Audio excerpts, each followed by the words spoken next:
పిఠాపురం నియోజకవర్గానికి ఏం చేశారని ఇప్పుడొచ్చి ఓట్లు అడుగుతున్నారని వైసీపీ ఎమ్మెల్యే అభ్యర్థి వంగా గీతా విశ్వనాథ్ కు ప్రజల్ని ఓట్లు అడిగే హక్కు లేదని తెలుగుదేశం పార్టీ రాష్ట్ర అధికార ప్రతినిధి పిఠాపురం మాజీ ఎమ్మెల్యే వర్మ విమర్శించారు. టీడీపీ నాయకులు కార్యకర్తలతో కలిసి పిఠాపురం పట్టణంలోని 5, 6, 7 వార్డుల్లో మాజీ ఎమ్మెల్యే వర్మ ఎన్నికల ప్రచారం చేపట్టారు.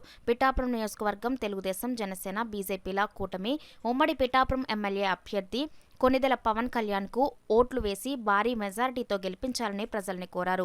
ఈ సందర్భంగా మాజీ ఎమ్మెల్యే వర్మ మీడియాతో మాట్లాడారు. మరి దాన్ని తెలుగుదేశం పార్టీ అంతా కూడా పట్టుదలతో గట్టి కసితో పనిచేస్తూ ఉంది.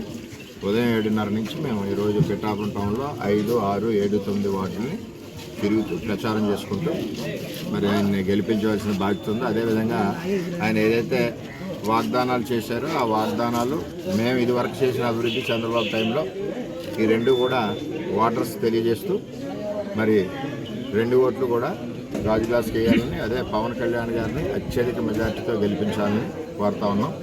ఇదే వార్డులో డ్రైనేజీ అస్తవ్యస్తంగా ఉంటే ఒక రాత్రి నిద్ర చేయడం జరిగింది, ధర్నాలు చేయడం జరిగింది. దాంతో తెలుగుదేశం పార్టీ టైంలో పెట్టిన 1,10,00,000 వరకు కూడా మళ్ళీ తిరిగి ప్రారంభించారు డ్రైన్స్ అన్ని తీసి.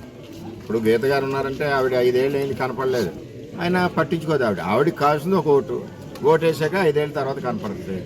అది ప్రజలు కూడా తెలుసుకోవాలని చెప్పి గమనిస్తున్నారు. అంటే 2009, 14 ఏమైంది, ఆవిడ ఓటు వేయించుకుంది, ఎక్కువ కనపడలేదు. సరే 9, 14 నేను పనిచేశాను లేదా, అలాగే 14లో నేను గెలిచాను. ఆవిడ 19 వరకు పనిచేయాలి అక్కర్లేదా గీత గారు, కనపడలేదు. వచ్చింది మళ్ళీ ఆవిడ ఓటు వేయించుకుంది, వెళ్ళిపోయింది.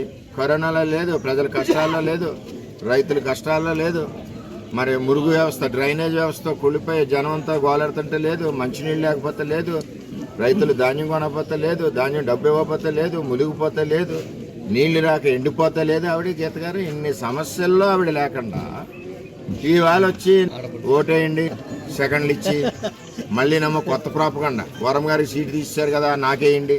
నా సీట్ ఏమి తీసేయలేదు. పవన్ కళ్యాణ్ గారు ఎమ్మెల్యే అయితే నేను ఎమ్మెల్యే కింద లెక్క. నా సీట్ ఏమి తీసేయలేదు. తెలుగుదేశం ప్రభుత్వం అధికారంలోకి వస్తుంది, మా గౌరవం మాకు ఉంటుంది.